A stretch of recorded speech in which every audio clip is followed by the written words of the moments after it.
Hello everyone, this is Guru from Impensis Electronics. First of all, I would like to thank you all for your feedback and suggestions for my first video. I'll try to inculcate all those suggestions from today. So as I explained in the last video, post-harvest management is a process that keeps the commodity fresh for a longer period of time without degrading its quality. So today I would like to talk about the processes involved in between the production base and the consumption center. So if you look at the trends that drives Indian economy, urbanization plays a very important role. Millions of people are getting migrated to cities every year, and if you look at food, especially fruits and vegetables, the distance between the production base and the consumption center has grown drastically.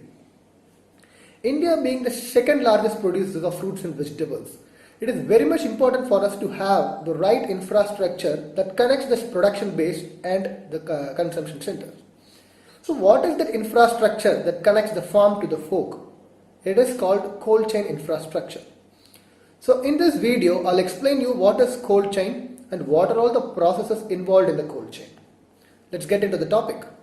So cold chain is an environment controlled logistic chain uninterrupted from the source to the users. It consists of activities like preconditioning, storage and distribution. So why we need to store and transport commodities in a controlled environment? Parameters like temperature, humidity and several other gases needs to be maintained. So whenever we talk about storing any perishables, we give utmost importance to temperature and humidity. So why is it so important? So I'll give you an example which we all can easily relate to. So think about those days when sadhus did meditation for hours without water and food. When they initially tried it at any regular places, they realized that they cannot survive longer in this situation. So they climbed to the top of Himalayas, stripped their clothes before entering into the meditation stage. The exposure to the chilling cold actually helped them to reduce their biological activities, their respiration rates and circulation.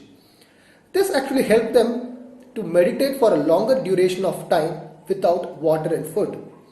So just with fresh air, they were able to meditate for days and had a healthy life. This is exactly what we are trying to do with fruits and vegetables using refrigeration. So just like humans, there are some biological activities happening in fruits and vegetables even after the harvest. So by providing an environmental condition that demands less respiration rate and biological activities, we can able to store these perishable commodities for a longer duration of time without degrading its quality. So going back to the cold chain infrastructure, these are all the processes involved in a cold chain for perishables. Preconditioning, transport, storage, delivery, and finally end customer. So preconditioning. Preconditioning of any commodities after the harvest is of primary importance. So even before the commodities enter into this temperature controlled chambers, they are first assorted by values and designated to market lots. So the commodities that can realize value are sold to the immediate market will not move further in the chain, and the remaining commodities that needs to be stored moves further. These commodities are then cleaned and packed for safe transport. Once packaging is done, the commodities enter into a pre-cooling stage where the commodities are gradually cooled until an optimal temperature to avoid further deterioration. Once pre-cooling is done, the commodities are temporarily stored in a transitory staging cold room or a small cold room before transport. So all these processes takes place in a place called pack house, which is the origin of the cold chain. Next, the transport. So whenever we refer transport in a cold chain, it should be considered as temperature controlled reefer trucks or reefer containers.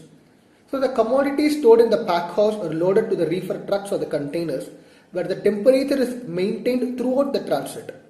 The reefer containers helps the commodity to reach its destinations using roads, rails, air or waterways to the next stage called the storage.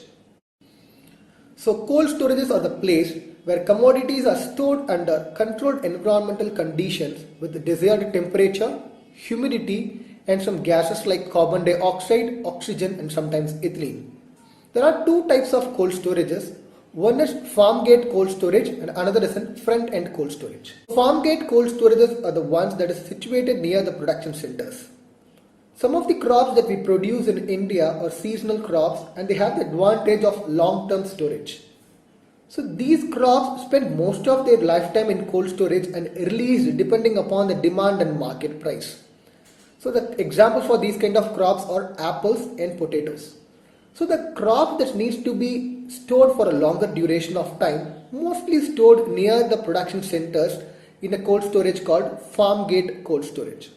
The next is front-end cold storages. So the front-end cold storages are designed for faster distribution operation, which are mostly located near the consumption centers. These cold storages act as distribution centers for hubs and receives and dispatches cargo on a very regular or daily basis. So when we talk about cold storages, there are many things needs to be discussed. So what is controlled atmosphere storage system? What are palletized storage systems? What are ripening chambers and more. So we will discuss this particular topic in detail in the upcoming videos. So the next and the final process on the cold chain is delivery and end customers. Again, the role of reefer trucks plays a crucial part at this stage. The commodities from the distribution centers are loaded to these reefer trucks and delivered to the retail stores or supermarket where it is available for customers like us to buy the commodities. So this is just a brief introduction about what cold chain infrastructure is. In the next videos, I'll explain you in detail about each of these processes. Until then, goodbye.